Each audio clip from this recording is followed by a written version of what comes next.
7900, a number that holds great significance and fear to the Ghost Theory crew. It is a number that symbolizes our greatest evidence along with our greatest stories. We have shown many pieces of evidence from the house and have shown full-length investigations, but we have never unveiled the reasons as to why it's haunted. Not until now. It stood at the intersection of 13th Avenue and Allison Street in Lakewood, Colorado.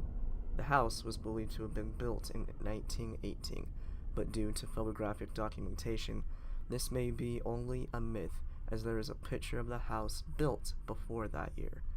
The house used to have the address of 1340 Wadsworth, but as the city of Lakewood became more developed, the address changed to 7900 West 13th Avenue. However, in a family home, darker secrets did reside. The family purchased and reconstructed the land to have a home that was suitable for the family. However, things would take a rocky start when one of the women who lived there had a baby and it died the day it was born. So with hope, the woman tried having another, and this time it was a little girl. The child would suffer the same fate and die in the house, being only 1 day old. As time went on, a family friend would come to have her child in the house. Things seemed bright when the child turned 1, but after a year, the child perished and died in the house. In the next few years, it will only remain to be the children who haunt the house. Documentation of this is that in the late 1940s, when maintenance was being done on the house, a family member recalls hearing a baby laugh in the attic.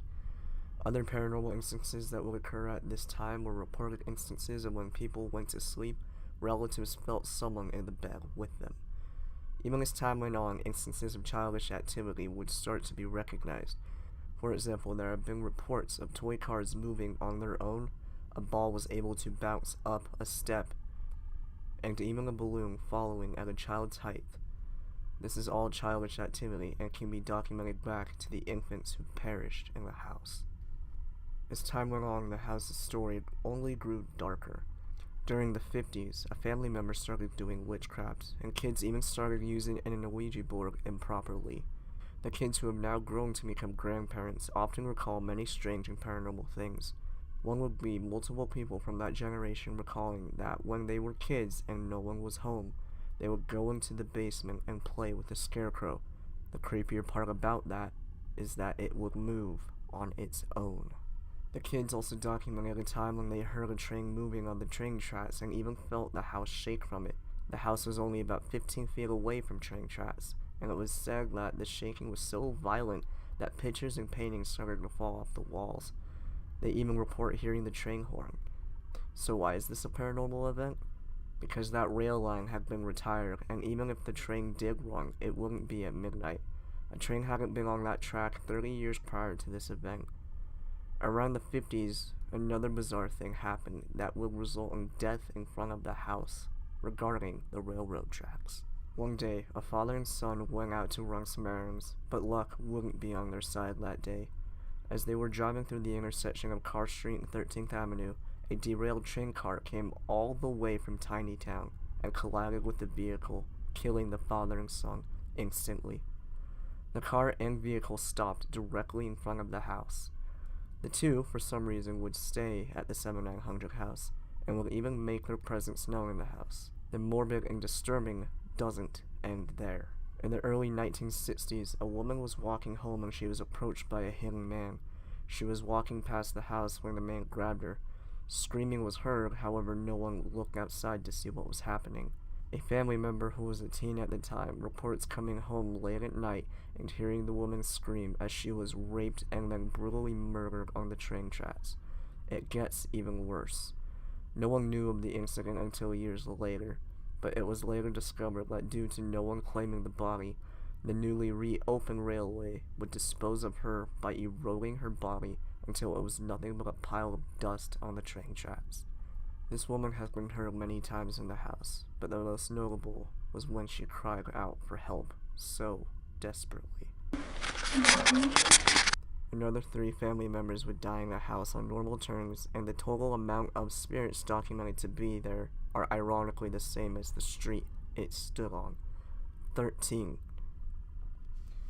As the family grew, the family gatherings started happening less and less. In absence, the spirits became hungry for interaction that they were once used to. The inhabitants of the house actually grew dark and unsettling. A family member who needed a place to stay would live in the upstairs part of the house, and absolutely destroyed it and made it a mess. One of the kids who grew up there, now my grandmother, wanted to show the family what a mess the upstairs had become, so she took a video. She took this video in 2011, and it was around this time the house started to feel not like a home anymore. It felt desolate and dark. When you entered the familiar front door, you were welcomed with terror and displeasure. It didn't feel safe. After viewing the video, the spirits' voices were caught for the first time on video, and they were not happy. This EVP led to an utter obsession for me, and it took a long time to let go. The house was torn down on April 19, 2016, but even though the house was gone, the spirits weren't. So on July 18, 2016, Matthew and I went to the lot that used to be the house, and we burned sage. The property is quiet now, and peace has returned to a once demonic and dark place. Though the home holds, for some, many family memories, for myself and my crew, it holds nightmares and terrifying memories of what the dead are capable of. 7900 is a location with a very unique story and a very haunting past.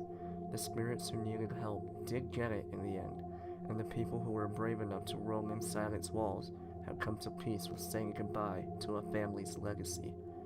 The house that once stood at 1340 Wadsworth now stands a desolate and quiet lot with one hell of a story to tell.